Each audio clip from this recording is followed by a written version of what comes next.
Alrighty. Welcome to Roundtable Decision. I am your host, Wyatt Birkenoff.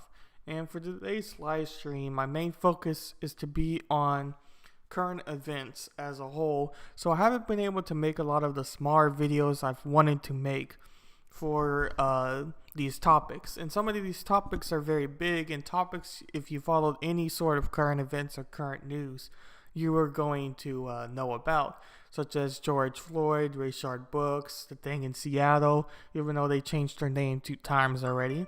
But we all get kind of what I'm saying there. So that's kind of why I wanted to do this stream, because I felt that a more long-form topic-based was the best way to go, instead of making similar, smaller videos on just those particular topics themselves. So that's kind of my thought process on making this long live stream. But before I kind of start into the topics that I want to cover, and I want to start those pretty soon because I don't want to go on all day. No, but anyway, before I start with the main topics, I thought I would do a few type of channel announcements. So obviously, if you're watching today, this is my current events live stream. But later today, about 9 Eastern Time on Anna Volta's channel, I'm going to be doing a 4-person live stream talking about the new anarchist documentary, Monopoly on Violence, that you can find on YouTube. And it's about an hour and 40 or so minute watch that is rather interesting and covers a lot of perspectives that, one, I've kind of thought about before, and 2, I didn't really think about, but I see some points as valid, and of course some points I don't see are very valid. But I'm not going to really discuss that now, and rather save my thoughts and my thought process of it for tonight's live stream on Anna Volta's channel, which I highly suggest you checking out, especially if you're big into philosophy or more kind of absurd thoughts that you might not have had in your life for Anna Volta's channel. And then on Thursday, I'm going to be having a smaller video about how easy it is to lie with statistics or change statistics to kind of fit your narrative and what you want to say about them. And then on Friday is a philosophical debate between philosophers on the idea of consciousness. So basically, I'm going to take all people's, or when I say people's, philosophers' idea of what they view consciousness as being, and compare them with each other and my thoughts of each one independently. So those are kind of my videos on this week and what I have planned. And next week I'll present something similar for my ideas then. But before I drag on this intro too long, I might as well just start into what we're covering today. So I thought the most obvious route for covering current events, and no, I'm not necessarily covering COVID. I think we've all heard enough in the news about COVID-19, and I don't think that I'm really going to add any sort of new perspective on my thoughts of COVID as a whole, or as a platform, or whatever you want to say from it. I think everybody's thoughts of it have already been provided, I guess is the easy way to say it. But instead, I'm going to first focus on George Floyd and the outright murder and death of George Floyd in police custody, or you can simply say police brutality of killing George Floyd.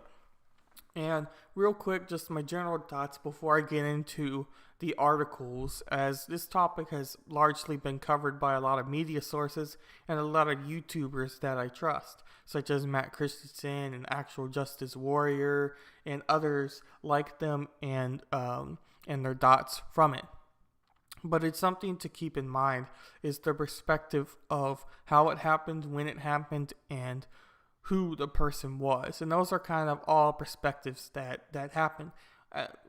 In other words, when George Floyd first died and this police video was released to the public from people who were witnesses of it, and from then the police cams or dashboards and so on, it clearly showed the officer in the case of killing George Floyd in total wrong. And the other officer who was watching was more of a bystander to the crime being committed. But at the same time, bystanders don't necessarily get away with crimes. And there are other words that the criminal justice people use for bystanders are people that watch and don't necessarily intervene when they know something is wrong. And I myself am not super big into the criminal justice viewpoints or have studied criminal justice fully. Although it's a topic that interests me, I wouldn't say that I know a whole bunch about criminal justice. And that's why I've listened to YouTubers like I mentioned before with Actual Justice Warrior, where his background was in criminal justice. And obviously, before I get bogged down on all that, the real baseline thoughts I had, or the very beginning thoughts of the situation, were that these officers were in the wrong and George Floyd was murdered by these officers. I think that is clearly shown. I don't think anybody who watches the footage or reads about the event afterward would tell you that that was not outright murder. And that becomes a huge issue. And I'll read a little bit about how the murder happened, and I'm sure you've seen some of the footage or maybe even the still pictures of the actual event itself, as George Floyd was pinned down and put into a neck hold by being knelt on, constantly saying that he can't breathe, he can't breathe, he can't breathe. But anybody who has anybody who has also been alive for these current events, or somebody that has followed any sort of news, knows that George Floyd caused a huge epidemic, epidemic was the wrong word, caused a huge event. The epidemic already was COVID. What caused a huge event that sparked a lot of protest. And some of the protests have been peaceful and some of the protests have been not so peaceful. But that's for a whole later topic. But I thought I would first read this New York Times article. On May 25th, Minneapolis police officers arrested George Floyd, a 46-year-old black man, after a convenience store employee called 911 and told police that Mr. Floyd had bought cigarettes with a counterfeit $20 bill. 17 minutes after the first squad car arrived at the scene, Mr. Floyd was unconscious and pinned beneath 3 police officers showing no sign of life. By combining videos from bystanders and security cameras, reviewing official documents, and consulting experts, the New York Times reconstructed in detail the minutes leading to Mr. Floyd's death. Our video shows officers taking a series of actions that violated the policies of the Minneapolis Police Department and turned fatal, leaving Mr. Floyd unable to breathe even as he had onlookers called out for help. The day after Mr. Floyd's death, the police department fired all 4 of the officers involved in the episode. On May 24th, the Hennepin County Attorney, Mike Freeman, announced third-degree murder and second-degree manslaughter charges against Derek Chauvin. The officer seen most certainly in witness videos, pinning Mr. Floyd to the ground, kept his knee on Mr. Floyd's neck for at least 8 minutes and 15 seconds, according to a Times analysis of the time-stamped video. Our video investigation shows that Mr. Chauvin did not remove his knee even after Mr. Floyd lost consciousness and for a full minute and 20 seconds after paramedics arrived at the scene. On June 3rd, Hennepin County prosecutors added a more serious second-degree charge against Mr. Chauvin and also charged each of the 3 other former officers, Thomas Lane, J. Alexander, and Tutal. I probably said that wrong, completely butchered that one, with adding and abetting second-degree murder. On June 18th, the Winnipeg County Attorney Office said that its criminal complaint mistasted the amount of time Mr. Chauvin kept his knee on Mr. Floyd's neck. The complaint originally said that Mr. Chauvin had only done so for 8 minutes and 46 seconds, a length of time that became a simple and rallying cry for protesters. Responding to inquiries from the journalists who noted a disparity with the durations listed in the complaint, the office said the actual time was 7 minutes and 46 seconds. But the Times' own analysis of the video shows that this revised time is also incorrect. "It makes no difference," said Jamar Nelson, who works with the families of crime victims in Minneapolis.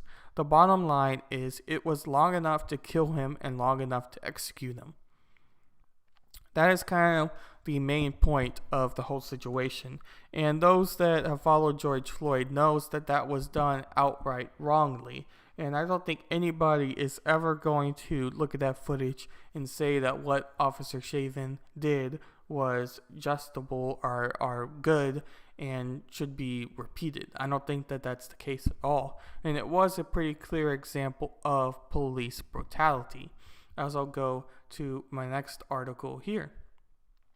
This article talks about who George Floyd was and why he might have sparked the movement. Because before I really talk about the protest and what happened from them, which was probably the biggest thing that has happened this past couple of months or past month in the entirely basis, especially with the whole event that's going on in Seattle.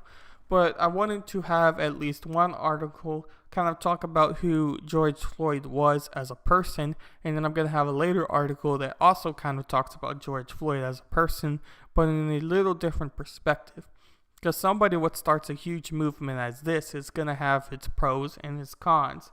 Not a single person is ever perfect or fully good, or even in the other ways, well, not ever fully good. So we have to take that into account when looking at George Floyd and who kind of sparked this movement. Because anybody of these, especially these most recent protests, have done it under George Floyd's name and the brutal act of how George Floyd was murdered. So I thought, again, I would kind of focus on this article for who he was as a person. As George Floyd is laid to rest in Houston, family members and friends remember the man who spawned a movement.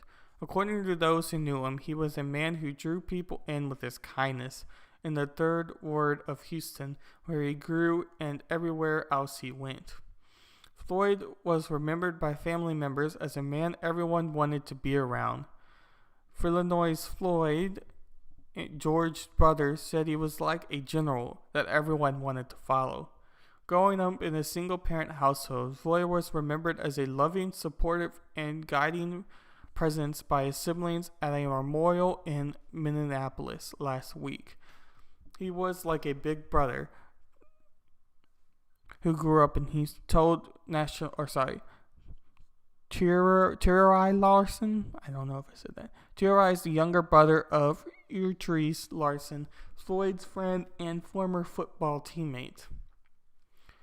An avid sportsman. Over time, Otri, who played football with Floyd at Yates High School, remembered him as a man who carried the team through challenging times with his good nature and support. At practices in Brewerstig Houston Heat, their Houston coach would not allow water breaks. Otri said to help his team get through the tough practices, someone like Floyd would bust out singing. Otri remembered in conversation with NPR. When he would start singing, the whole team would start singing. Floyd helped the football team make the state championships during his time at Yates High School. State championships are a monumental accomplishment in Texas, where football is often considered a second religion for residents. Floyd was an avid sportsman. He was 6'4", 194 centimeters, and loved basketball. He was a huge fan of LeBron James, star player from Los Angeles Lakers, who made his mark on basketball with the Cleveland Cavaliers. He was the biggest LeBron James fan. Floyd's nephew, Brandon Williams, recalled his eulogy service in Minneapolis when James won the championship with the Cavaliers against the Golden State Warriors in 2016 NBA Finals. Floyd was elated. When the Cavaliers came back on the Golden State Warriors in the finals, I remember the very first phone call. I told him, "You are too happy. You sound like you won a championship." Floyd responded, "Man, you know how I feel about LeBron. I did win a championship." Outpouring of support. James commented on Instagram about Floyd's killing by former Minneapolis officer Derek Chauvin on May 26, juxtaposing the image of Chauvin kneeling on Floyd's neck with the of a former NFL quarterback, Colin Kaepernick. Kaepernick protested against police brutality and racial injustice by taking a knee during the U.S. national anthem at football games starting in the 2016 season. Kaepernick received support, Kaepernick received support from many, but was also criticized by the NFL and others, even Supreme Court Justice Ruth Bader Ginsburg, for his protest. James captioned his post with, "Do you understand now?" And as you can see, this was the post that LeBron James posted, and as it described, it was Derek Chauvin kneeling on the neck of the passed out George Floyd, next to or juxtaposed to Colin Kaepernick kneeling down during the national anthem. And I have made a video on the Colin Kaepernick kneeling down situation about probably a year ago by now. Not really when it happened at first, but kind of in the middle of when it happened with the Women's World Cup World Series and several of the women's players also deciding to kind of do the same thing. But before I kind of get off on a super large tangent about the situation, I thought I would first kind of share my thoughts of the Colin Kaepernick thing just a little bit, and then we'll kind of dive back in. So depending on your perspective, Colin Kaepernick, he either didn't consider something as kneeling, or he did consider something as kneeling. And those are kind of the two viewpoints you can go away with Colin Kaepernick. A lot of people mentioned that he, especially when Drew Brees came out with his statement, that he met with several veterans, and the veterans told him that sitting down, which what he first did, was much ruder than actually taking a knee, because taking a knee did show some sign of respect to the national anthem compared to just simply sitting down, as Colin Kaepernick thought of doing at first. But others say that although veterans might have told him to do so and blah, blah, blah, blah, it's still rude to take a knee during the national anthem, and instead you can do your protest somewhere else, but not something that means America as much as a national anthem, in other words, such as there. But again, that's not really important to just the George Floyd case. But I did thought I would mention that and give my perspective of LeBron James' post from it. But I do think it kind of shows the meaning of what LeBron James wanted to in a very interesting viewpoint or interesting way, that I do think that a lot of LeBron James fans or a lot of people in the Black Lives Matter movement are going to rally behind. So I do think that his post did spark some attention. James also posted a photo of himself wearing a shirt emblazoned with words, "I can't breathe," which were the last words of both Eric Garner, killed in New York in 2014, and Floyd. Michael Jordan, another legendary basketball player, said his heart goes out to the Floyd family in the May 31st statement. A life cut short. After graduating from Yates 1993, Floyd went to a South Florida community college where he played basketball for 2 years. And then he transferred to Texas A&M University in Kingsville, where he played basketball until he dropped out. Floyd was also a musician, rapping with a group called the Screwed Up Click in Houston hip-hop scene in 1990s. Floyd went to prison in 2019 after armed robbery and home invasion charges were brought against him. He was paroled in 2013 and returned to Houston, where residents say he supported and upheld the community as a leader and mentor. Floyd moved to Minneapolis in 2014 to look for employment. He worked as a truck driver and bouncer there until he lost his job due to the coronavirus pandemic in 2020, shortly before his death. Floyd was 46 when he died. He is survived by 5 children. Chauvin, the officer who held Floyd down, had his third-degree murder charge upgraded to second-degree murder and also faces a second-degree manslaughter charge. The 3 officers present when George Floyd was killed faced charges of aiding and abetting second-degree murder and manslaughter. All 4 have been fired from the Minneapolis police force. Floyd's death sparked a movement that is drawing calls to defund the police. But according to the DJD, another Larson brother and friend of Floyd who spoke to NPR, he cannot help but remember his brother. So I thought that was kind of a really good article at showing the good side of Floyd and kind of who Floyd was before he is remembered as somebody who was a victim of police brutality. But I thought that kind of showed the good side, and it briefly mentioned something that a lot of people think was a flaw on George Floyd's character. But before I get into that, I'm going to take a quick coffee break.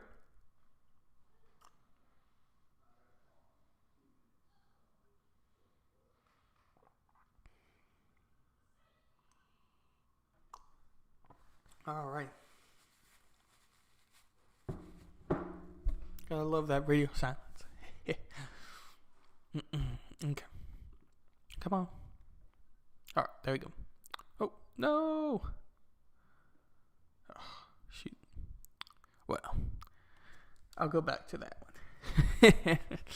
The article I just accidentally deleted there was the article that was mentioning the incident with George Floyd and the robbing of a pregnant lady. So that was something that a lot of people have mentioned that George Floyd had done, and something that was a wrongful thing he did, and something that goes against his overall good standing within Houston, or good standing as a person.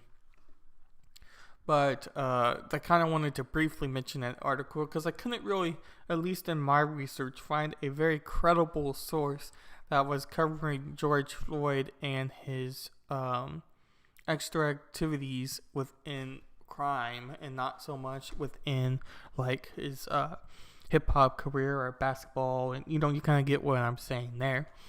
But George Floyd obviously sparked a huge movement that sparked these protests in this past month or couple months. And I just pulled up the Wikipedia, and obviously, as teachers in high school said, you can't always trust Wikipedia, blah, blah, blah, blah. But I think Wikipedia is good enough for the purpose of what I want to use it for today. But in this Wikipedia article, it talks about where the protest happened in which state. So you have Arizona, and you have Phoenix, you have Casa Grande, Flagstaff, Kingsman, Lake Havasu City. And then for Arkansas, you have Little Rock, Arkansas State Capitol, Cabot, Cornwall, El Dorado. California, you have Oakland, Sacramento, San Francisco, San Diego County. Los Angeles. Colorado, you have Colorado State Capitol, in addition to Denver, Aspen, Boulder, Colorado Springs, Fort Collins. And in Connecticut, you have East Hartfield, Danbury, Startford, Turnbull, Weston, Westport, Windsor, and others.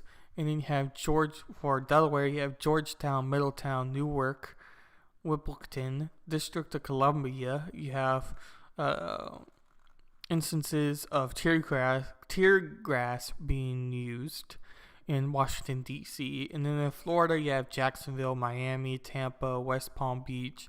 In Georgia, you have Atlanta, Carnesville, Rome, Sandy Springs, Savannah. And in Hawaii, you have Hawaii. I'm not even going to try to pronounce some of those. And in Idaho, you have Idaho State Capitol in Boise. Then you have Pocatello, I think is how you pronounce it. And then in Illinois, Indiana, Iowa. You could go on and on and on.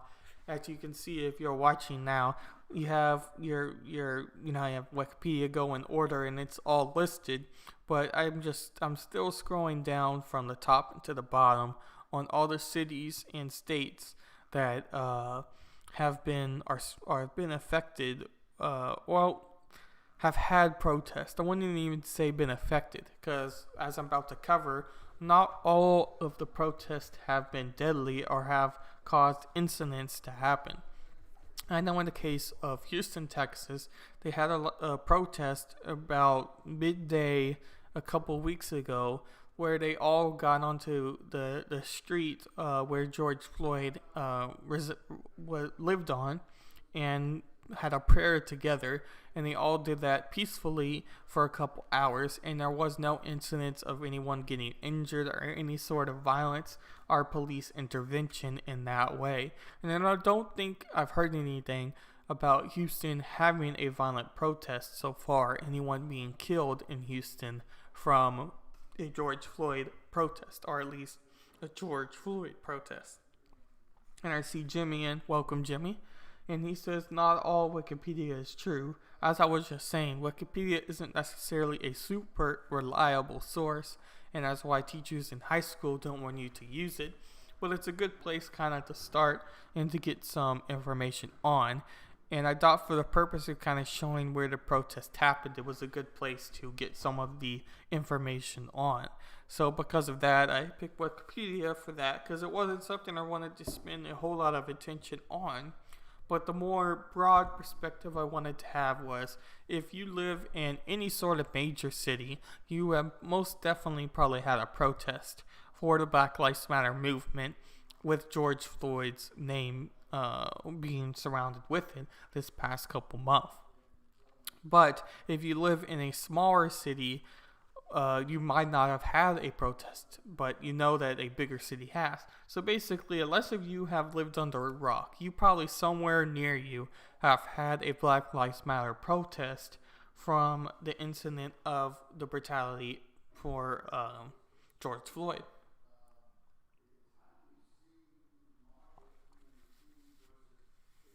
But again, in high school, guys, make sure you don't trust Wikipedia.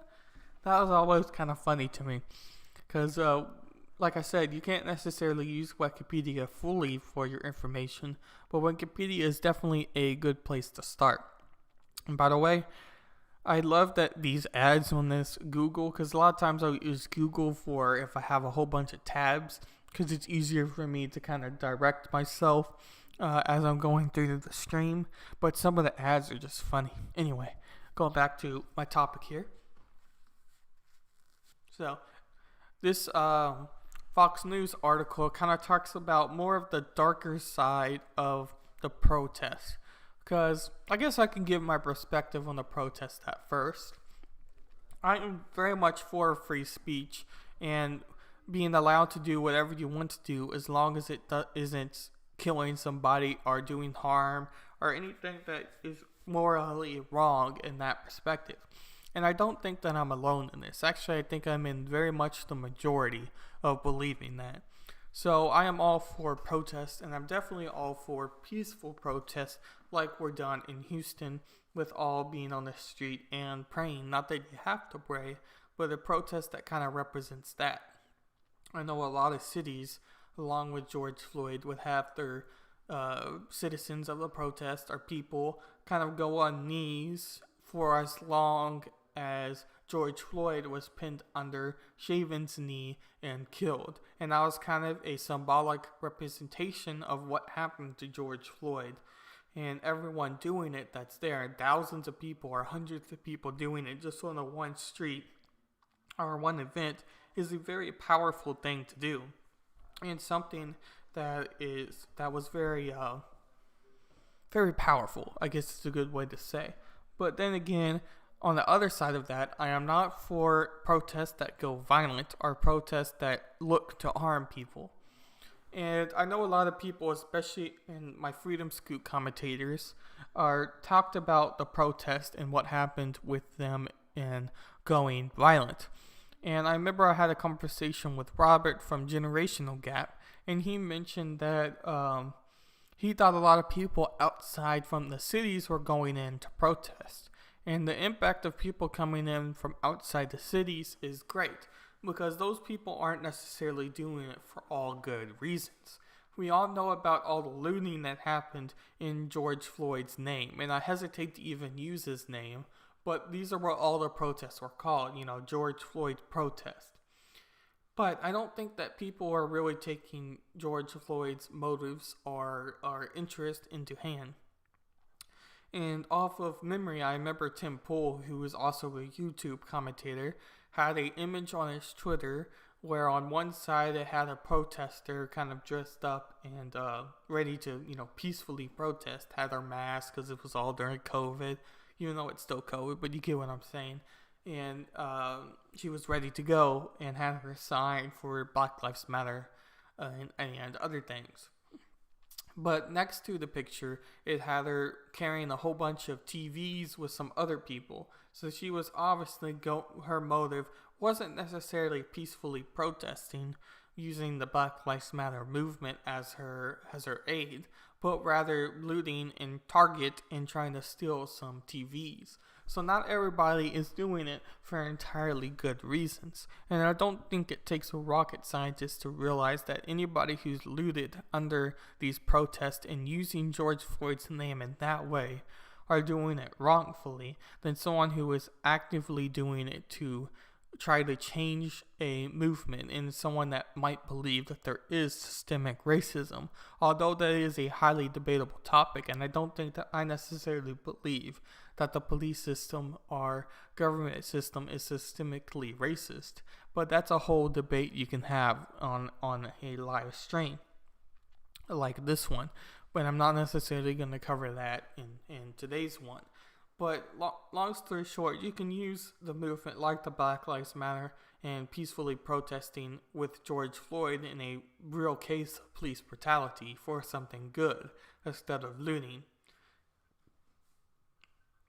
But then again, as I was saying, these protests haven't all been good, and some of the protests have turned violent.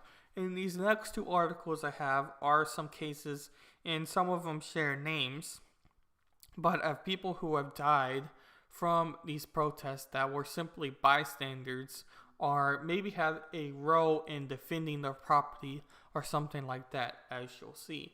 And this Fox News article reads, "Deadly unrest. Here are people who have died amid George Floyd protest across the U.S.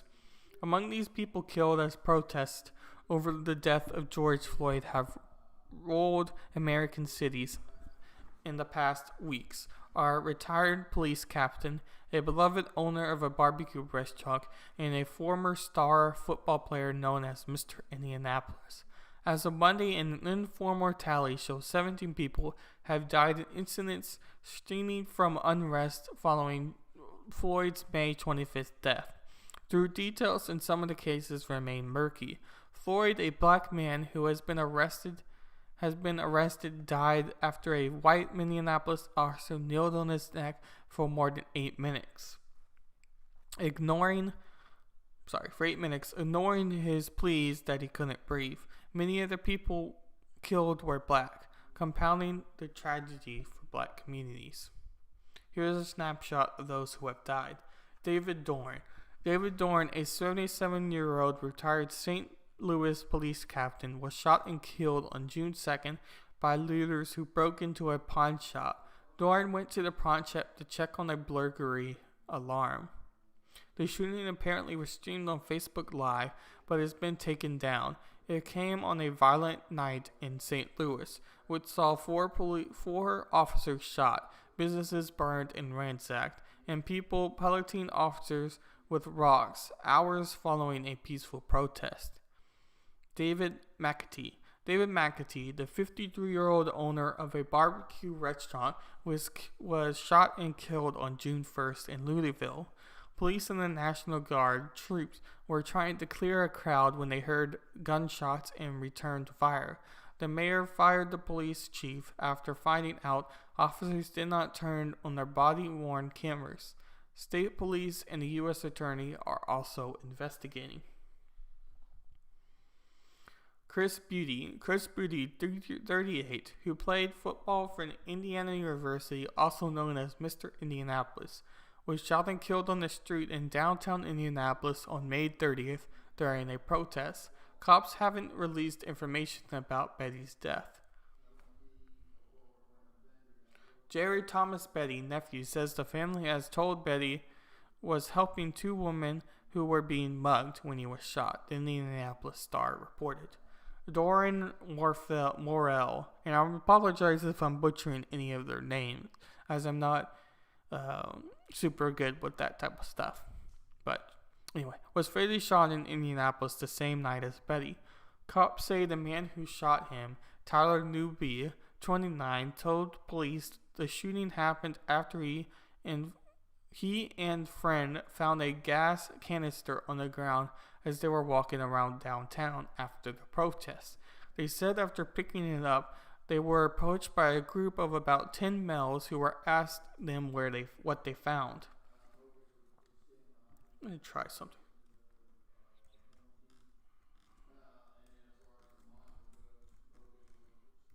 It's not working. Anyway, they said picking it up at an approach to 10 males. According to the court documents, Newby claimed he was pushed to the ground and saw Morell standing over him. So he shot Morell one time. Fox 59 Indianapolis reported. Newby has been charged with murder. Italia Kelly, 22, was shot and killed June 1st in Davenport, Iowa, and she was leaving a protest outside of Walmart. Kelly and a friend were getting into a vehicle to leave because a protest had turned unruly when she was struck in the back by a bullet, said their aunt. Amy Hell of Acton, Kansas, no arrests have been made. And then, I believe this is her sister here. She was, her mother, our aunt. Her aunt, sorry. She was always smiling, always laughing. That's why it's so sad that she was taken in such a violent way, Hell said.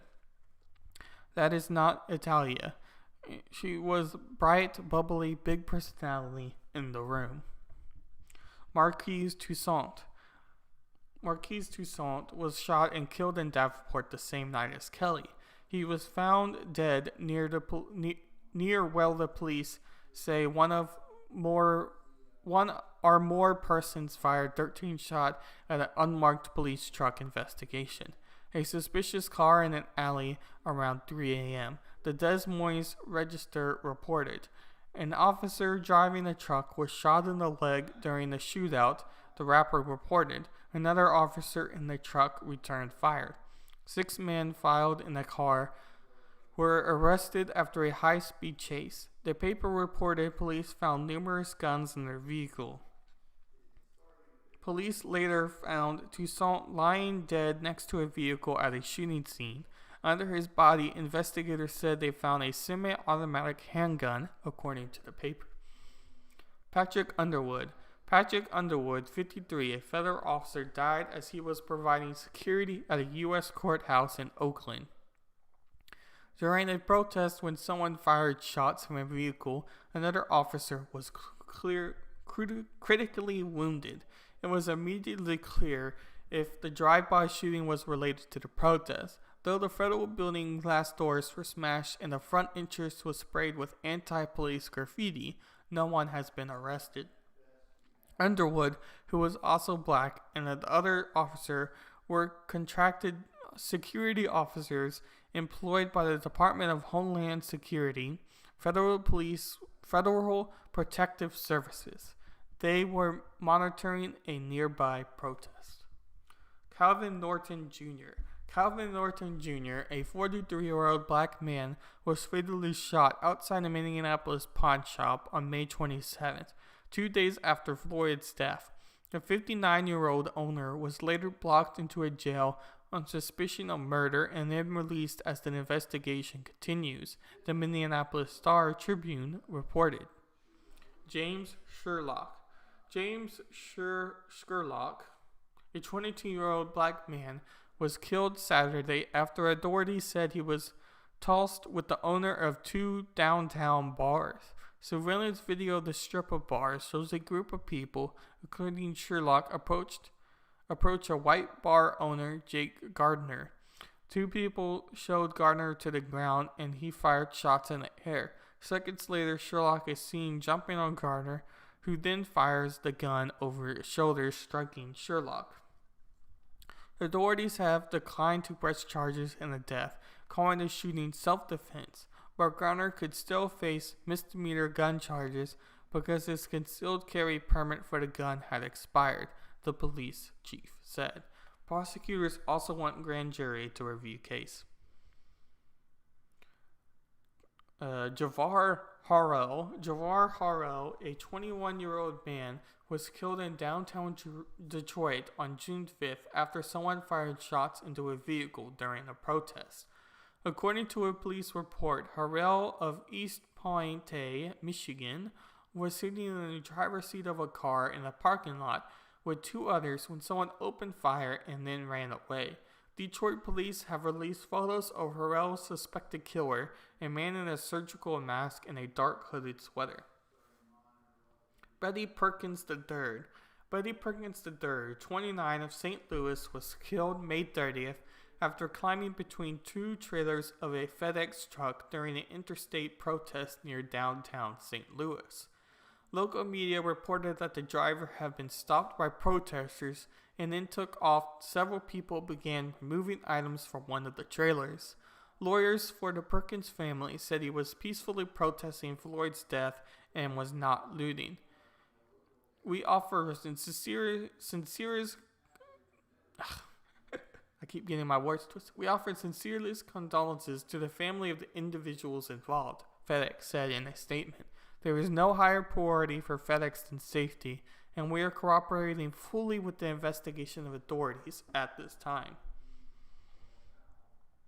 George Gonzalez, 25, of Las Vegas, was fatally shot by officers breaking up a protest downtown Las Vegas on June 1st. Police said that the officers fired Gonzalez pointed a gun at them. Gonzalez had recently started the anti-Donald Trump conspiracy on his Facebook page, and hours before the protest started, he wrote, "Be ready for war. Do not cower in the face of revolution."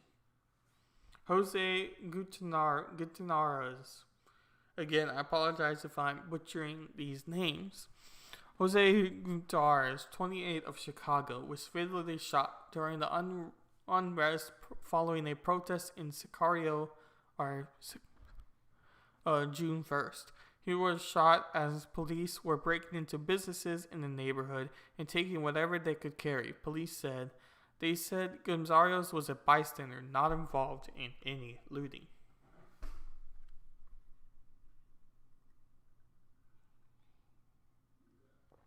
Victor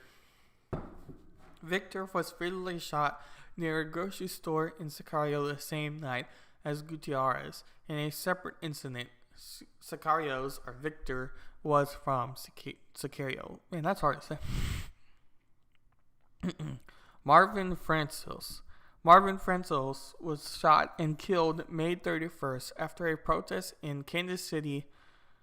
Police said his killers... Police said that there were 3 carjackings trying to steal his car. 3 carjackers trying to steal his car. For him to get out of the way, it's hard. It's really hard. His son, Jalen Francis, 18, told the station. 2 identified males, and that is it. So obviously that took a good amount of time to read all of the victim names of the George Floyd protests. And the reason I wanted to read all their names and what happened to them was to remember that although protests are important, it's also important that these protests stay peaceful and not end up killing innocent people. And any form of protest that does go violent is going to involve some innocent people that weren't even really involved in the protest getting killed, as you can see here. And I'm sure there might be even more than this, since this article was published, as I'm going to the top, it was published on June 8th, and it is now June 24th. So this article is somewhat old compared to the newer type of protests that have happened under George Floyd's name.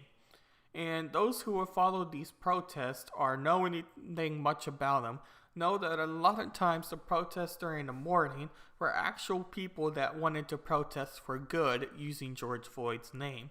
And then at night it turned much darker, and people from outside cities and outside people came in and joined, and then the protests became violent. You had several pictures that almost looked like it was an zombie-like state of our planet. Something that apocalyptic type of setting, a video game setting of an alternative world that we don't even really realize that happened. So in other words, a lot of these shootings had burned, or a lot of these protests have burned out cars, had businesses on fire, had graffiti over businesses, windows broken, cars on fire, as I've said, streets dusted, fires everywhere, just something that didn't look like it could exist on a peaceful planet instead of a planet at war. And some of these protests in cities looked like that place was physically in war and had involved two separate forces coming together, when in reality it was just people taking advantage and looting businesses and burning cars for the sake of the name of somebody that didn't even use it properly. That is what becomes hard with calling all of these protests under George Floyd. Yes, George Floyd might have sparked a movement more than what was already created, but using his name for something that's bad rather than for something that is good is rather sad, and it's really taking advantage of the situation. And I don't think that anybody who was looting and using that to their advantage was using George Floyd's name and right. As I said from the very beginning of covering this topic in my stream, it was a clear example of police brutality, and something that can't happen again is something that's wrong. But at the same time, it's something that we need to realize and something we need to fix. And doing it through violence is not the way of seeing change. So I thought that that's kind of where that article talked about. And as I mentioned, there's a second article of 13 people that have died, and this was on June 3rd. So it includes a lot of the same names. So I'm not necessarily going to read this article, but I did want to have two articles about the situations of victims that innocently died from these protests, because a lot of the names are shared, but there are a few other names that I didn't mention on the Fox News article that are on this article, so I did want to include it. And this is a good time to mention, because I'm not sure if I did on the beginning of the video, all of these articles I have are linked in my channel description below, so you can follow along if you wanted, even though if you last all the way till now, you probably either realize that or don't really want to read the articles necessarily yourself right now as you're watching. But either way, if you wanted to, those articles are down below in the channel description, so you can read the names for yourself and figure out what exactly happened, or any other of the topics I cover in my live stream today. So I thought I would just kind of quickly show this news article as well before moving on to my next topic. I'll take a quick drink break again, and then we'll get on.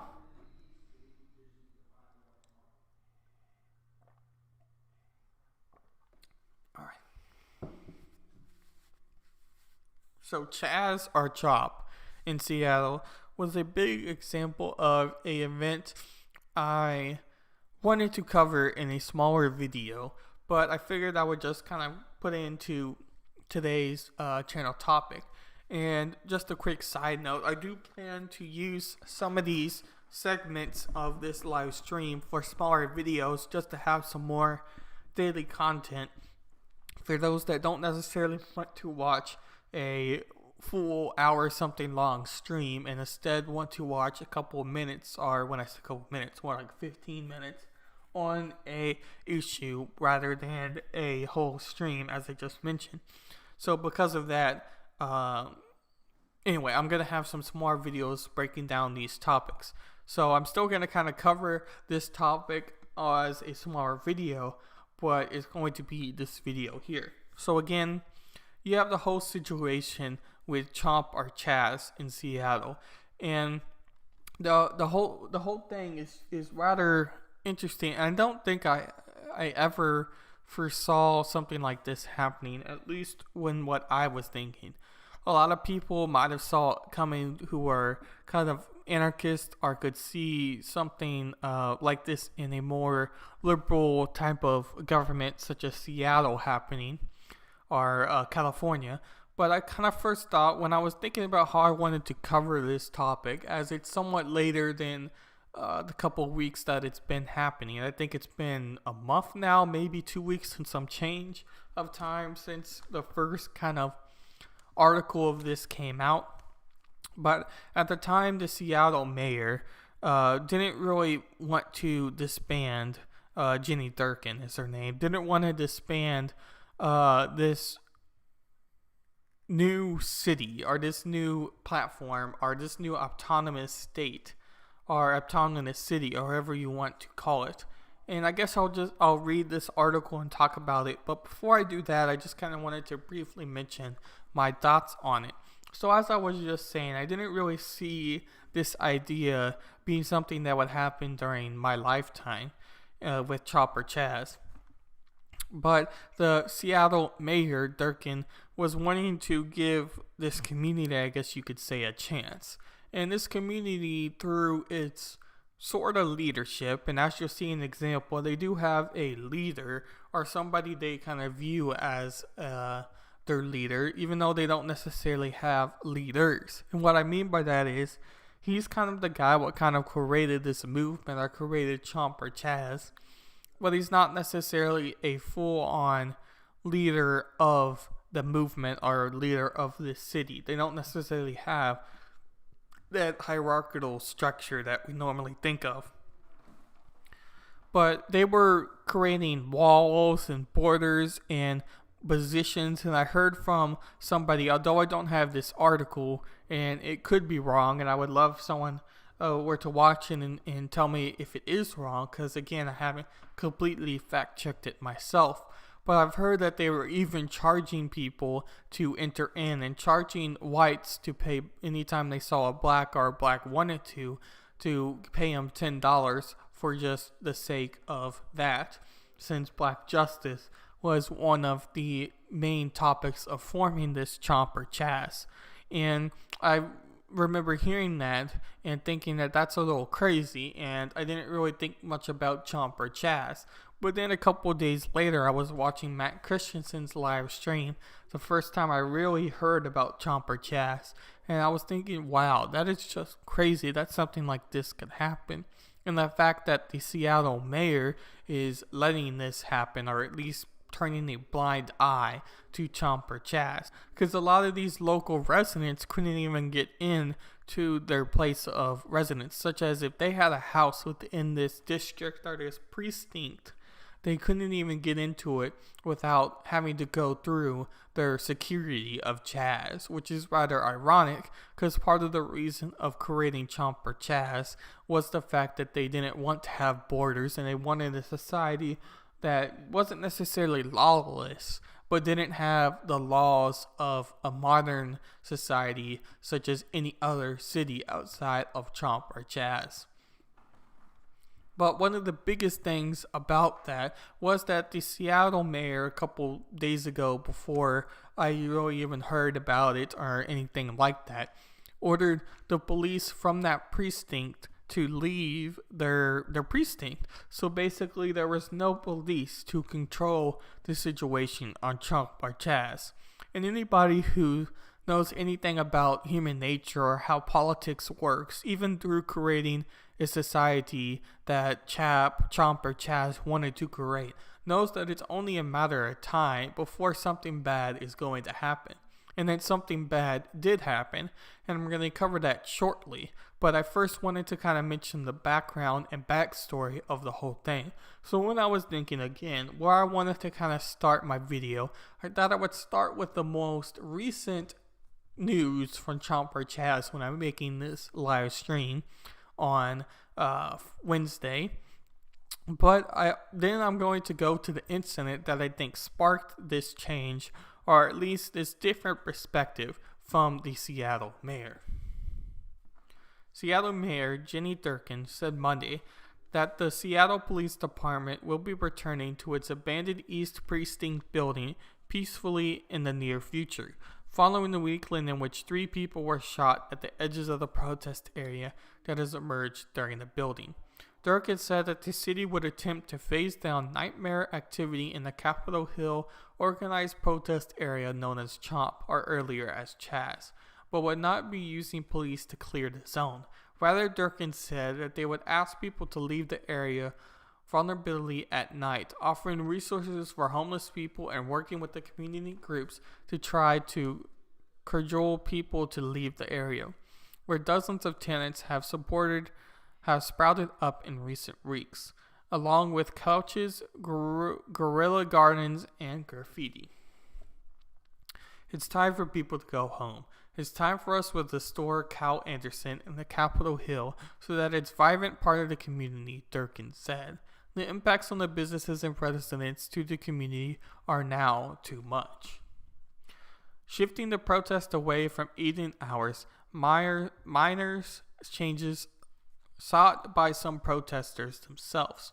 Some organizers affiliated with the protest zone distributed an unsigned later Sunday calling for suggested CHOP hours of 8 a.m.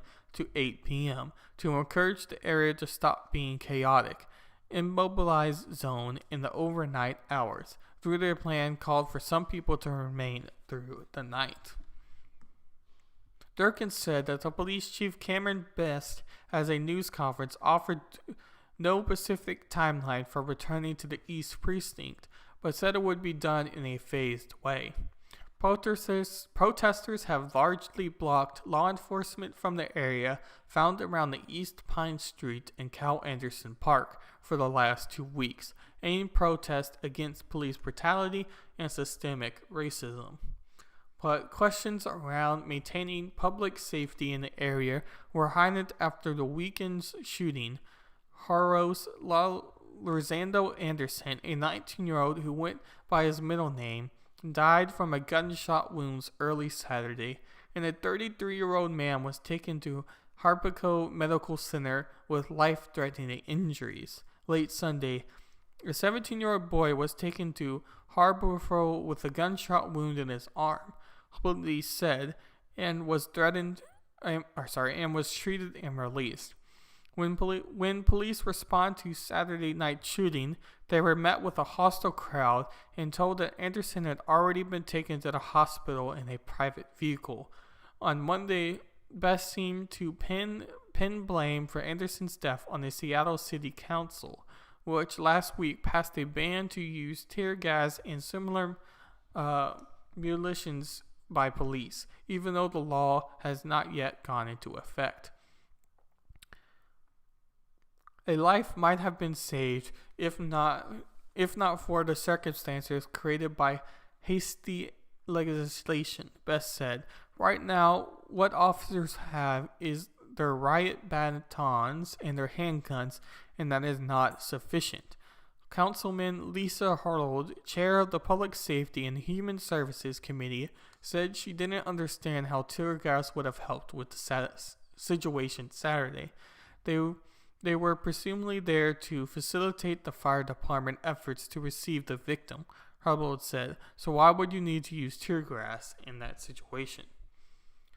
CHOP created after Seattle police abandoned East Precinct building following nearly 2 weeks of hostile standoffs between police and protesters, which frequently ended with police firing tear gas and other non-lethal weapons to try to disperse crowds. Meanwhile, pressure has been building on the political leaders from some residents as workers on Capitol Hill who expressed frustration at the weekend's violence and lack of action by the city officials. Some said they believed the original intent of the protest to end institutional racism at the hands of government and especially the police had been hijacked by what one woman called the activism industry. The message of the Black Lives Matter is being exploited, said the woman, a 25-year resident of Capitol Hill, who, fearing retaliation, would only give her name as Lisa. It's not only a street fair, she said. And then also said, as she spoke, a man was sitting up a table selling Black Lives Matter t-shirts. It's not a street fair, she said. It's disheartening. There's a lack of integrity.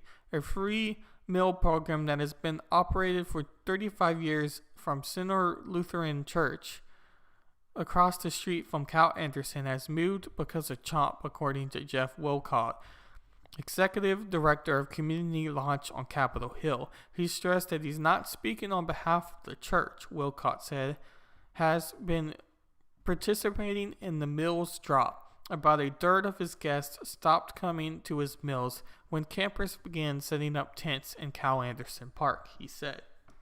And that brings up a bigger point within Chomper Chaz as well. Before I was starting today's live stream, I was looking at some more recent articles on the whole situation. This article is recent to Chomper Chaz, but when I say more recent, I'm more talking about the impact Chomper Chaz has created for Seattle and their economy. And one of those articles was talking about a mega tech company wanting to leave from Seattle because of their fear of Chomper Chaz and their economy and local economy relating from it. So that is something that is very, very hard to understand. And that's something that has happened because, as this article mentioned, the shootings. And Raz, their leader, had a lot of choice words to say that happened during the shooting itself. And as you heard from one of the peoples in the article of the city council, I think it was, she was mentioning that she didn't understand why tear gas wouldn't have been used in this situation when all that they had to do was aid the firemen to the situation of the wounded victim.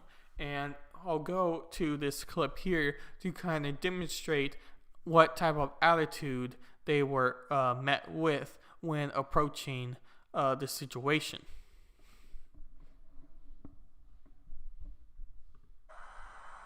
That's what we're doing?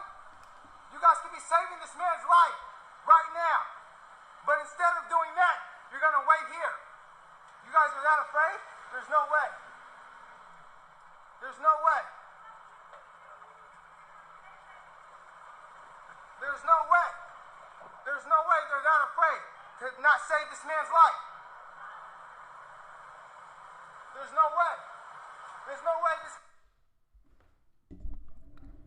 So that's where you can kind of see some of the attitudes they were met with when trying to get this victim out of the situation.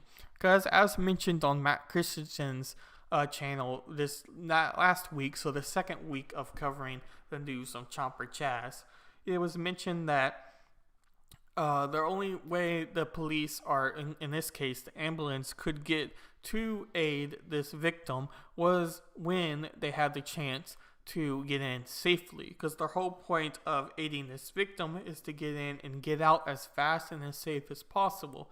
And they couldn't do that if they were getting met by violence and something like that. And as Raz Simone said here, medics refused to help even after people in Chomp begged. They let our bro bleed out for 30 minutes till he died. Politics. Your corrupt system. And then he had his 2-minute and 20-second clip. And obviously I only played 28 seconds of that clip. And as I mentioned, I'll have this article, or this, in this case, video, linked in my channel description as well, so you can check out the whole length or part of it yourself as well. And as the article mentioned, they were getting met with physical pressure or physical standing to try to get this person's aided victim out. Get the aided victim out. So that is something that is very interesting and something that needs to be taken into account. And several other YouTubers mentioned also the fact that Raz Simone, this leader of this movement and of Chomper Chaz, isn't exactly a super great character himself, through giving guns to people that don't really even know how to use guns. And that's something that is very big and ultimately against Seattle law and where he was doing it from, and against anywhere else if he were to do it, because no system is going to have that in place. So I thought that was kind of a good way to end the Chomper Chaz segment from this politics and the situation of the whole thing. And I see Jimmy says, by a bunch of gangsters who were for Black Lives Matter movement. What do you mean by that, Jimmy? By a bunch of gangsters who were for the Black Lives Matter movement. Are you saying that was who got shot? Was because of that? I'm not exactly sure what you were saying there. So if you're still here, you could clear that one up for me, Jimmy. I would appreciate that. But that's kind of where I wanted to end with Chomp. But real quick, I wanted to also give the example of the videos of the shootings. I'm not going to play it on this live stream because I don't want to get censored or give any chance for YouTube to want to censor me. And this is what I did want to show, but I accidentally went to the website over first. And again, I just wanted to mention it, and it is in my channel description if you want to watch it yourself or if you're slightly curious to the situation. The video isn't exactly that great, but it still kind of shows how the police were met with not necessarily the kindest of words or kindest of actions, and also the shooting itself through surveillance video.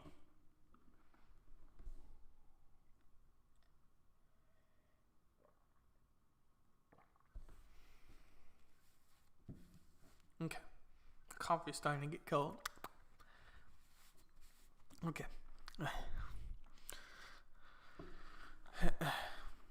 So,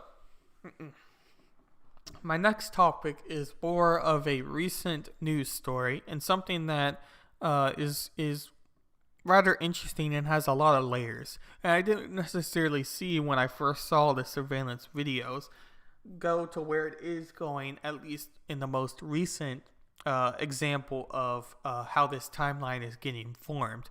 And in this case, in this example, it is the Rayshard Brooks death.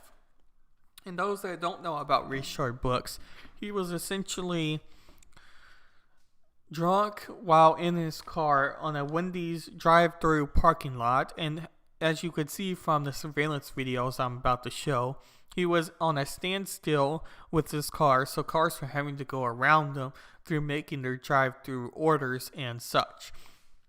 And eventually, police were called to the situation because it's rather weird that he is just sitting in his car asleep in a Wendy's drive-through parking lot. So they came to kind of address the situation. And at first, he was met with two cops who were doing the evaluation of Rayshard Brooks. And one of those evaluations was figuring out if Rayshard Brooks was drunk. And I think they were able to figure that out pretty quickly just off of asking him simple questions and his attitude and actions of their first couple questions on their surveillance video and other situations. But they still did the full test of what happened. Or what I'm saying, let's put it this way. They still did the full drunk evaluation test to make sure that they had sufficient reason to arrest Rayshard Brooks. And when looking at his background, they figured out that Rayshard Brooks did have some criminal history. So they also had to take that into account when deciding to arrest him. And in the surveillance video and in this article, it talks about who Brooks was and their actions from it. And it's a good timeline for those that don't know much about Rayshard Brooks. But I'm not going to spend a whole lot of attention on the timeline, but more the action of what physically happened with Rayshard Brooks and what might happen to the cops after Rayshard Brooks as well. But I did want to quickly mention this, and I'll have it in my channel description again, if you want to read the timeline and really get a clear picture of what happened to Rayshard Brooks. But I kind of explained what happened before, and obviously this article talks a little bit about who Rayshard Brooks was as a person, and he was a father and other things. But I don't think that's normally super efficient to what needs to be talked about now. So in this first surveillance video, you'll see Rayshard Brooks run out from here. And this is all on the Wendy's surveillance video camera. And as I was mentioning before, he was greeted kindly by police that asked him kind of simple type of questions. And then the action then turned violent when they went to actually physically arrest Rayshard Brooks. And in my next article/video clip, you'll see the action turn from peaceful to violent rather fast. And a lot of people suggest that Rayshard Brooks did run because of his previous criminal history. And I'll just play this video clip a little bit longer. When you can see Rayshard Brooks physically fire the taser, and you're thinking, well, how did he have a taser? He got the taser because he stole it from the police officer that was physically going to make a arrest on Rayshard Brooks. And you have several of these video cameras from either cars that were having their cameras out recording the whole situation, or the surveillance video from the outside the Wendy's. And just a quick side note, the Wendy's did end up going up in flames because of the Rayshard Brooks, even though Wendy's had little to do with the situation. But again, that kind of talks about what these people are willing to do for the case of what they want to do. So Rayshard Brooks was on probation for 4 crimes, including cruelty to children, and faced going back to prison if charged with DUI when he was found asleep and intoxicated in the Wendy's drive-thru parking lot. So I wanted to mention that because obviously the action went very peaceful to violent fast, and I already kind of said that already. But again, I wanted to make it very clear, because when the police went to physically arrest Rayshard Brooks, he went from letting the police do it to firing back. And I think a very clear example of Rayshard Brooks' motives, or at least what he might have been thinking in the situation, was on this interview CNN had with Rayshard Brooks. And then they also had a commentator from and this is a short clip through Twitter, but he had a talk with one of these people who was kind of interviewing Rayshard Brooks, and Rayshard Brooks talked about his probation and maybe his motives kind of behind it. So I'll kind of play that for you.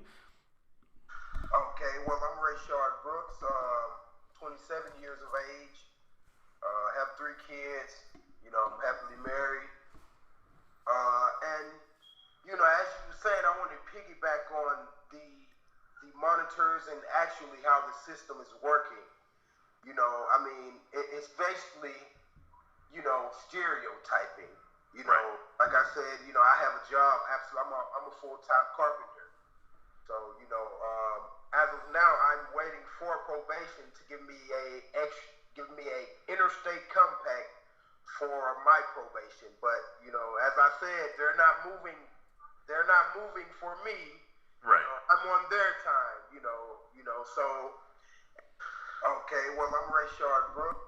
And that was kind of the video clip there, and I thought it kind of might have showed some motive behind why Rayshard Brooks didn't want to go back to jail. And the same article, it mentions in the same interview, he says, the moment I got out of hand, back to jail I go.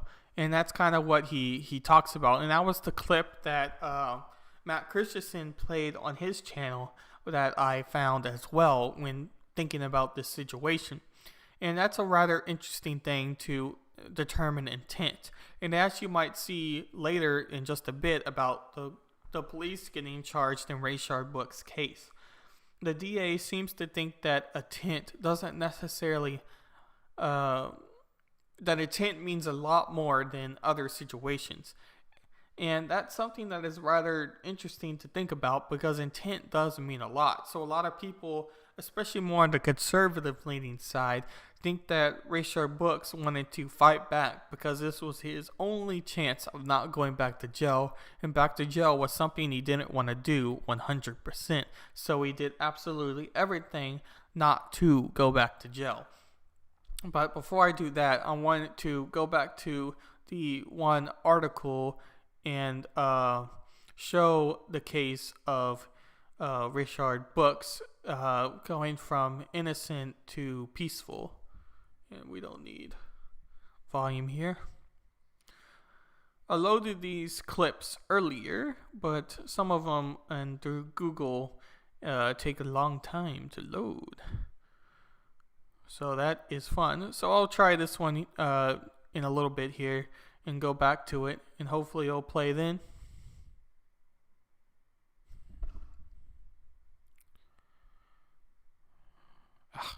Come on.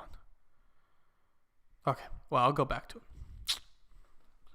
Nope, get out of here, Anderson Cooper. Alright. So then that brings me to the point of Rayshard Brooks and the police officers getting charged with felony murder, because the DA was talking about the case to charge the officer who killed Rayshard Brooks with felony murder, as I kind of already said. But I'll play this article clip for you to kind of get some backstory on the situation of Rayshard Brooks and the cops getting charged with felony murder. Come on, you can play.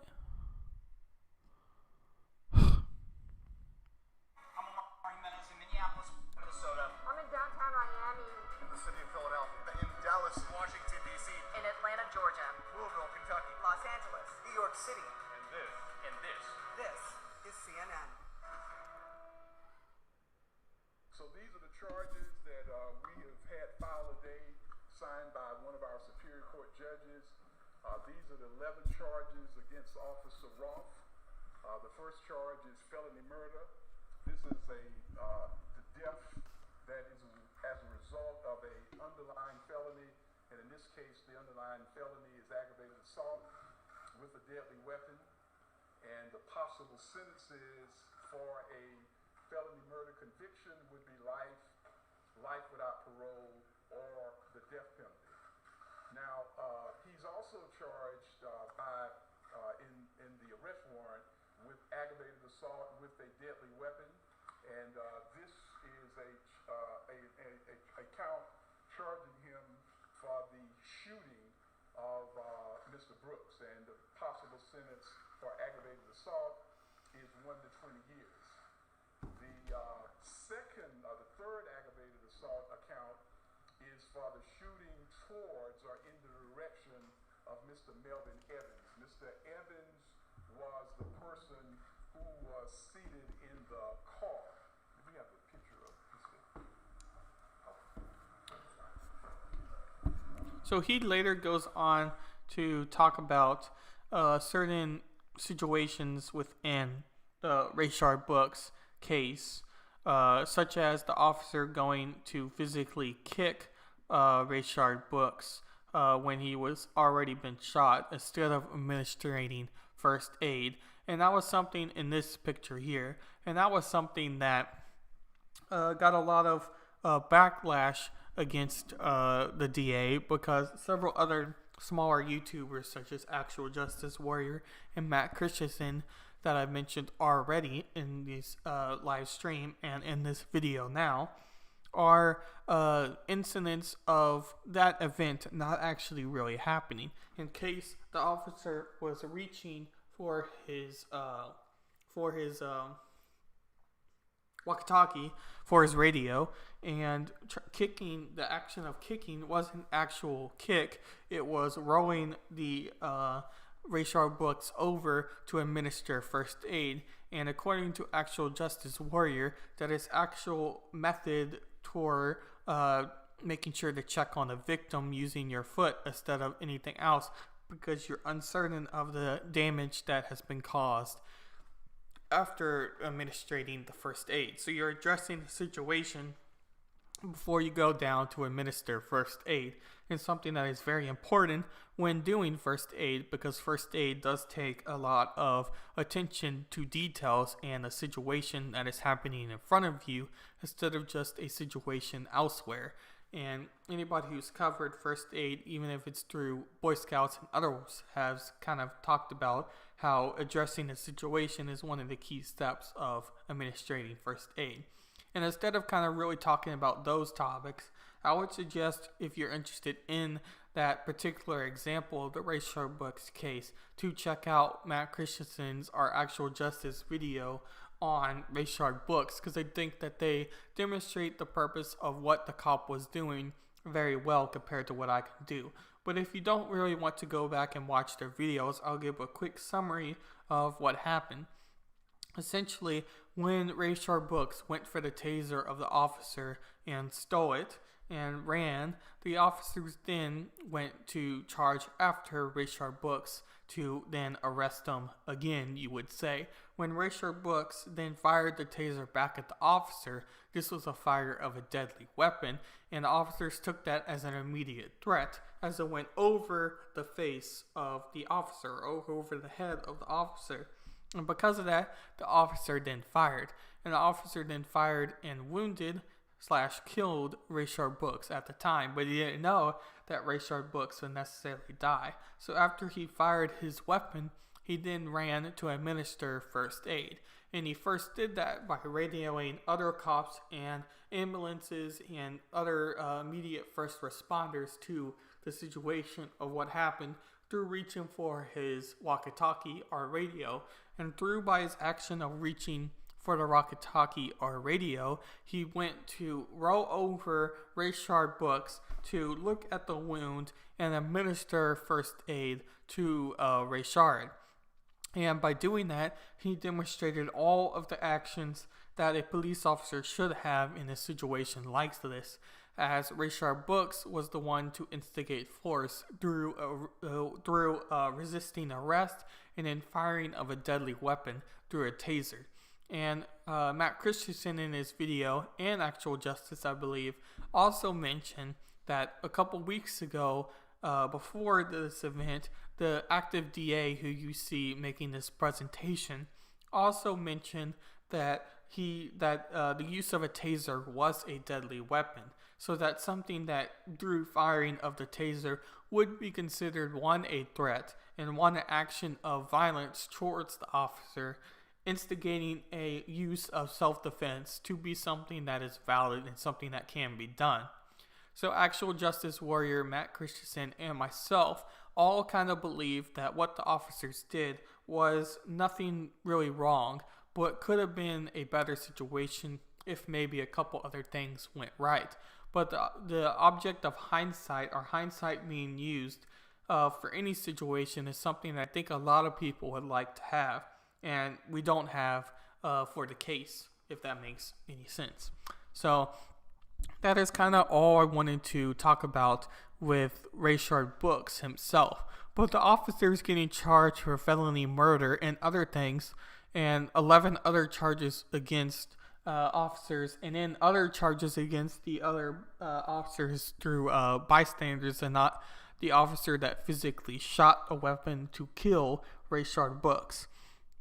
But I don't think that it's smart of the DA to bring all these actions against these officers, because it can only really go two ways. One way is they fully overcharge these officers in the court of law. And I don't really see the court of law looking at the evidence the DA brought forth in all of the surveillance video. I mean, all of the surveillance. There's videos from the Wendy's parking lot and those videos from the individual cars that people were recording this whole event on, because the access to technology, and everybody has it, is something that makes covering these events and providing a full perspective something we actually have for the case of Rayshard Brooks. So these officers have a lot of surveillance video for their defense team to use to their advantage. So I don't think that they're necessarily going to get charged with all of these crimes. I actually would say I know that they're not going to get charged with all of these crimes. So therefore, the first one is not going to happen. The second one is the officers get away. And get away doesn't necessarily mean that they don't get charged with anything, but they don't get charged with something that very big. And people who are involved in the Black Lives Matter movement, or Blacks for Justice, or anything else, or any of the more radical left groups, not that I'm saying that all Black Lives Matter groups are radical, most of them are not actually, but I'm saying the people that want to, that are violently protesting in the case of George Floyd's protest, are the type of people that, when this situation doesn't go the way they want it to go, might start these protests again. So this DA, by charging these officers with 11 charges that most likely aren't going to happen, especially the charge of felony murder, might cause another protest to happen in Rayshard Brooks' name through the more radical left or more radical type of groups like Antifa to burn the city on fire, such as the Wendy's that burned with the Rayshard Brooks case. So I don't think it's smart that the DA to overcharge these officers. And I know that several other YouTubers and other conservative people have also mentioned that, and I'm very much along the lines with it. Do I think that the officers aren't going to get charged at all? No, I do think that there's probably going to be some charges. But I don't necessarily think that those charges are going to meet the standards and what the people want them to be, to not cause another potentially very violent event from happening. And a lot of people are, myself including, are wondering what the motives to overcharge these officers are. And the only thing I can really think of is to hopefully make these more radical type of groups happy, and people that want Blacks for Justice but are viewing Blacks for Justice in a more violent way instead of a more peaceful and way that could actually cause change. So in other words, he's trying to please people that I don't think can be pleased. And I do think that he might be stirring something that might cause something very, very violent to happen in the future. So those are kind of my thoughts of Rayshard Brooks and the case of the officers within the Rayshard Brooks case. And again, I don't think that what the DA is doing is very smart with the officers. And I think that it could cause something very violent to happen. So that was all I kind of wanted to talk about with Rayshard Brooks. And before I move on to my last and final topic, I'm going to have a quick drink break, and then we'll get to my last topic. And my last topic is somewhat serious, but I kind of wanted to end on a more lighter note, kinda. It isn't really super of a light note, but it is something that I think that is a lot more brighter and a lot more positive than George Floyd and Rayshard Brooks and their cases.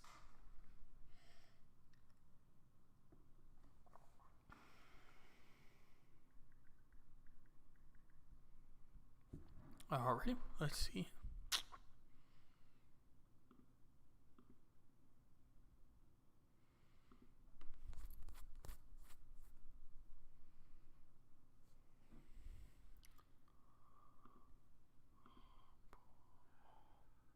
Alright.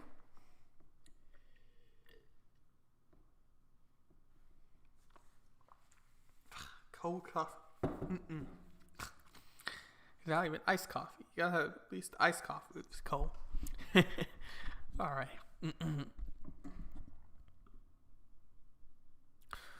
Alright. So my last topic I wanted to cover for today's live stream is the case of the NASCAR driver Bubba Wallace, and where he found a supposed noose in his garage stand. And when I first heard about this story, I was somewhat skeptical of it being a noose. For one, as I kind of thought about a lot of, especially NASCAR, in the case of very high-tech cars and equipment, I didn't think that somebody would be able to provide this noose or something new that nobody has seen before and get away with it. So I thought, if this actually is a noose, the person who actually made this noose is gonna get caught pretty fast through surveillance or something. He's gonna get caught pretty fast. And as I was kind of paying attention somewhat to the story, I realized that nobody was actually getting called by name and that the FBI was now getting involved in other things. And I was thinking, okay, this is a little bit strange that nobody is caught right away, but maybe it could have been a group of people, or the person was a little bit clever and had a disguise, to make this new news or something like that. But before I kind of really dive into the news in the situation of Bubba Wallace itself, I first wanted to show that reactions of NASCAR. But I thought before I do that, I needed to briefly mention NASCAR's past just a little bit. And when I say NASCAR's past, I mean more in the sense of NASCAR's most recent news coverage of the sport. So a couple days before this news got found, or maybe even a week or so before the news got found, NASCAR banned the use of the Confederate flag with its sport, or with its races. So a lot of people were interested in the fact that NASCAR did that, and they did that under the Black Lives Matter type of movement, saying that they no longer want these flags to be used. It's a sign of something they don't stand for, blah, blah, blah. They had a whole official statement with banning the use of the Confederate flag. On the physical race, I don't know if it was the actual race that Bubba Wallace found this noose in his garage, but I think it could have been that race or one of the races before. There was an actual use of somebody flying a Confederate flag above the NASCAR stadium, like one of those planes where if you go to the beaches, you'll have that what do you call it? The flag behind it, and you know how it waves in the wind, and it says, call this number for parachuting or whatever you want to say. It was that, but it was the actual Confederate flag. So that was something I remember seeing and thinking, that's a little strange. But the use of NASCAR banning the Confederate flag, a lot of people saw as a positive sign for NASCAR sport. And NASCAR has a stereotype of being very redneck and very redneck, kind of interbreeding culture, or whatever you kind of want to say. Nothing that really is good for a sport to kind of be known for. So by the use of banning the Confederate flag was something I saw as a good movement for the sport and attracting a newer audience that NASCAR kind of desperately needs. And they need to get away from the stereotype of that redneck kind of beer drinking sport.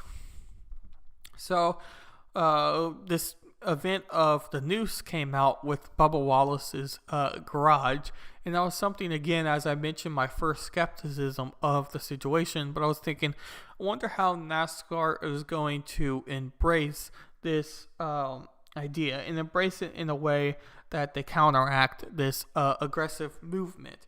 And I was thinking, well, there's only a couple ways they can really do that, and I was like, okay, this is a little interesting, because NASCAR as a sport was one of the only sports that was still racing during this whole pandemic of coronavirus. But you'll see in this YouTube tweet, it's not gonna get played, huh? Well, anyway, it was basically, unfortunately, it played earlier, but it's not playing now. But unfortunately, anyway, this video from NASCAR in the tweet showed basically a whole bunch of the staff, as you can kind of see in the picture originally, are behind in Bubba Wallace's tweet. You see all these people, and all these people were helping Bubba Wallace when he was actually in the car, push it out to where all the cars start. So those that haven't watched NASCAR might not know this, but a lot of times the cars are originally in their pit stands where they get their minor tweaks, but before that they're in their garages. But either way, they have to get out and into a line. And wherever you position yourself in qualifying is where you end up starting from your race.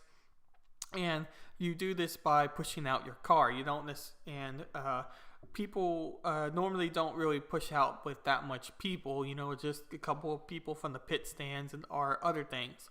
But Bubba Wallace pretty much had the entire NASCAR people, through officials, other racers, other pit crews, and NASCAR media and other things, help push out Bubba Wallace to his starting position. And in this tweet, you see him say "together" with a picture of all those people who did help push out his car behind him. And it was a very powerful moment. And I was looking through Twitter before this live stream and what happened, and NASCAR was getting a whole bunch of positive feedback from the situation of Bubba Wallace. And I'll read a little bit from this article, as Jimmy Johnson, in an interview on Fox before the race, explained. While the other drivers made the show of support, as everyone knows, there is such a big family in the garage area, and the news really has disturbed us all. We want justice in a sense, and we want to know who and why. Until all those questions are answered, we want to stand with our friend. We want to stand with Bubba. As the idea came together today, it started with the drivers and then as the crew members caught wind, that we wanted to push Bubba's car down and stand with him during the national anthem. The teams wanted to get involved as well, and you saw the support. It was pretty amazing. The FBI announced Monday that it would investigate the incident regardless of whether federal charges can be brought. This type of action has no place in our society, U.S. Attorney Jay Town of the Northern District of Alabama said in a statement. Earlier in this month, NASCAR banned the display of Confederate flags at their events. Wallace had called for the flag to be banned as protests against police brutality and racism took place throughout the U.S. There should be no individual that is uncomfortable showing up to our events or have a good time with their family that feels some type of way about something they have seen, an object they have seen flying, Wallace told CNN at a time. No one should feel uncomfortable when they come to a NASCAR race. So it starts with the Confederate flags. Get them out of here. We have no place for them. And then it talks about who kind of won the race of that situation. And I believe Bubba finished like 20th or 13th, somewhere in that range. So he didn't necessarily win the race. But you kind of get the point. So this was all what happened physically on that race, because the news was found before that active race happened. And then later you had on this article, news found in Bubba Wallace's garage was a door pull and had been there since 2019, officials say. A rope found in the garage stall of the black driver Bubba Wallace at the NASCAR race Sunday was a garage door pull, not a noose, and had been there since 2019. Norton District of Alabama U.S. Attorney Jay Town on Monday announced his office had launched an investigation along with the FBI and the Department of Justice's Civil Rights Division. Town said that they were looking to see whether they are violations of federal law. No federal crime was committed, his office said. Town and the FBI special agent in charge, Johnny Sharp Jr., on Tuesday released a statement about the probe. On Monday, 15 FBI special agents conducted numerous interviews regarding the situation at Talladega Super Speedway. After a thorough review of the facts and evidence surrounding this event, we have concluded that no federal crime was committed. The FBI learned that the garage number 4, where the noose was found, was assigned to Bubba Wallace last week. The investigation also revealed evidence, including a video confirmed by NASCAR, that the noose found in the garage number 4 was in the garage as early as October 2019. Although the noose is now known to have been in garage number 4 in 2019, nobody could have known Mr. Wallace would be assigned to garage number 4 last week. The decision not to pursue federal charges is proper after reviewing all available facts and all acceptable federal laws. We offer our thanks to NASCAR, Mr. Wallace, and everyone who cooperated with this investigation. NASCAR released a statement. The FBI has completed its investigation at Talladega Super Speedway and determined that Bubba Wallace was not a victim of hate crime.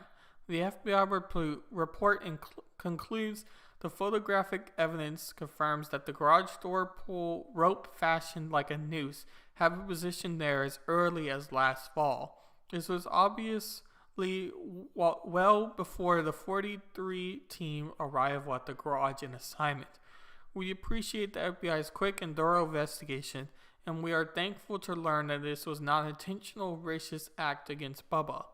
We refrain steadfast in our commitment to providing a welcome and inclusive environment for all who love racing.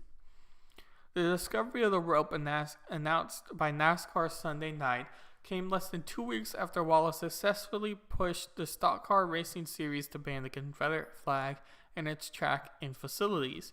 We are all angry and outraged. We cannot state strongly enough how seriously we take this heinous act, the series said in a statement. As we have stated unequivocally, there is no place for racism in NASCAR, and this act only strengthens our resolve to make the sport open and welcoming to all.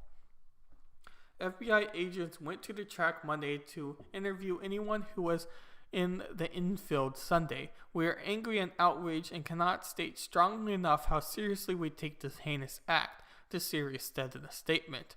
We have stated inclusively, there is no place for racism in NASCAR. There is only one full-time black driver in NASCAR Elite Cup Series, on Twitter, he said. The despicable act of racism hatred leaves me incredibly saddened and serves as a painful reminder of how much further we have to go in society. And I think that's in our president, we must be in the fight against racism. As my mother told me today, they are just trying to scare you, he wrote. This will not break me. I will not give in, nor will I back down. I continue to proudly stand for what I believe in. And so that was the whole situation of what the FBI and investigation of the news found. So when I heard about that yesterday and a little bit today when I was looking at the stream, because a lot of the articles are very new about this Bubba Wallace news and FBI investigation around it, I thought, okay, that makes a little bit more sense. And it was hard to find pictures, but I found one picture of the news on Facebook and Twitter a little bit later. And it didn't really necessarily look like a noose, but I could see if you were kind of uneducated about it, that it might look like it to, again, somebody who doesn't necessarily know much about it. But the act that it's not physically one is rather interesting. But then I was thinking, I wonder what Bubba Wallace is going to respond to this. Because then I started to think in my more pessimistic / skeptical mind, I was wondering if Bubba Wallace was wanting this to be a noose for more of political reasons for himself, and not really even the sport, but for himself compared to other acts. So basically, was he trying to do a Jussie Smollett Jr. or somebody that kind of wants to be the hero of the day through manufacturing a act, or was it more innocent and not what I just said? So I wanted to know what Bubba Wallace responded with. Bubba Wallace responds to FBI findings, whether tied in 2019 or whatever, it was a noose. And I'll play that video.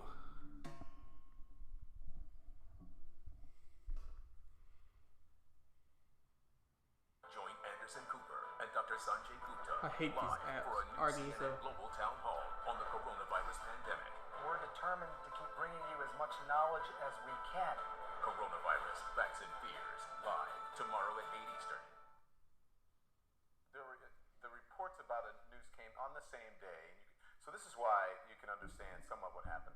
On the same day that we saw a Confederate flag flying over Talladega that said defund NASCAR,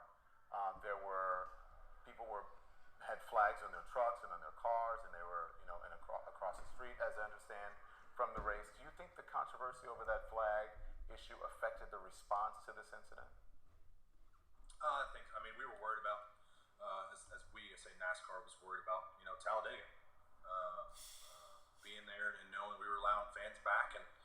some of the most passionate fans are down there. Talladega is one of the best racetracks to go to. It's we always tell new fans and family and friends that Talladega is one of the races you need to go to just because of the atmosphere there. I've always loved going to Talladega, but we had that one circled on the radar with everything going around. Let's just be extra careful. So absolutely, I think that definitely intensified everything that went on, and unfortunate that everything played out the way it did. But there has some parallels to that for sure. Have you seen ropes like that hanging from garages? Is that typical? Don, the image that I have and I have seen of what was hanging in my garage is not a garage pool. I've been racing all my life. We've raced out of hundreds of garages that never had garage pools like that. So people that want to call it a garage pool and put out old videos and photos of knots being in their as their evidence, go ahead. But from the evidence that we have, that I have, it's a straight up noose. The FBI has stated it was a noose over and over again. NASCAR leadership has stated that it was a noose. I can confirm that I actually got evidence of what was hanging in my garage, over my car, around my picker guys, to confirm that it was a noose. And never seen anything like it. It's not something, I talked to my crew chief about it. I said, is this something like, I wanted to make sure we weren't jumping the gun. And I said, this isn't a knot. This isn't just a regular old whatchamacallit. He's like, Bubba, this isn't something that can be done within a second of just tying a knot and being on the way. This is something that took time. So what are you saying here? Are you saying that you don't believe? Do you believe that it was intended for you in that way, or what are you saying here? It was a noose. It was a noose that was whether tied 2019 or whatever. It was a noose. So it wasn't directed at me, but somebody tied a noose. That's what I am saying. Mm-hmm. It is a noose. Okay. So that was Bubba Wallace's thoughts of what the situation. That was Bubba Wallace's thoughts of the situation of the noose and its interaction of his garage. And as you heard from him and himself, he was talking about how even if it wasn't necessarily meant for him, it was still in the garage as a noose since 2019. So in other words, he's never seen anything like that in his other garages. And it's interesting because you can take what he has to say into account and believe him or not. It's obviously your choice. And don't necessarily if I fully believe what Bubba Wallace has to say. Because where my conspiracy type of pessimistic mind seems to think that he might have, like I said a little bit earlier, made up this situation, or at least hyped up the situation more than it really needed to be. Because in that small video clip that CNN played of the physical noose, you saw that other garages didn't necessarily have it in physical sight as Bubba Wallace's Garage 4 did. So again, I'm going to keep looking for a little bit articles on this situation just to see if any more recent news comes out of it, and I might make a video off of the more recent news just to kind of get a full ending of this news story. But I think this one's very much up to your opinion and how you view it. But I think that my opinion, at least, is that I don't necessarily think that Bubba Wallace faked whatever this is, but I think that he kind of hyped up this of being a noose a little bit more than it really was for his political interest and his political motives within his situation. But that's all the news stories I had for today's live stream. And I knew it was going to be a rather longer live stream as I'm approaching an hour and 10 minutes. So that's rather impressive for me. But before I kind of end today's stream, I wanted to quickly mention that I'll be on a live stream on Anna Volta's channel at 9 o'clock Eastern Time, and we are going to be talking about the anarchist documentary The Monopoly on Violence, and I highly suggest you checking that out, especially if you like more long form content. But I'd also like to shout out Jimmy for chiming in on live chat. I really appreciate you being here, and it makes it a lot more fun for me. So I appreciate that, Jimmy, and I appreciate anyone else who watches any part of the live stream, and especially for the people that watch the whole live stream. And you really are awesome, and I like you as well. But I would also like if you like the like button and subscribe if you haven't already, because it does help me out, although I don't really like saying it because I do feel a little bit weird saying that. But I'll quickly read Jimmy's last comment here. As it said, it happened here in Houston. And he's referring to his previous comment by a bunch of gangsters who were here for Black Lives Matter movement. I think I understand what you're saying. Yeah, a lot of people from outside towns like Antifa are for groups, but other more either smaller groups through like friends and other things, or a lot of gangsters that wanted to take advantage of looting and George Floyd's name in a bad way. I'm assuming that that's what you're talking about, Jimmy. If not, you'll probably let me know later. But I'm going to have to end the live stream for today. But again, I'll be on Anna Volta's channel at 9 o'clock talking about the documentary The Monopoly on Violence. And I'll shoot out the link on my Discord and Twitter before we start, so make sure to pay attention to that. And I'll also link Anna Volta's channel into this video as well, just to make it a little bit easier for you to find. But again, thank you for watching, and thank you for anybody who's watching later. And I would really appreciate it if you hit the like button and subscribe if you haven't already. And again, thank you for watching, and catch you next time.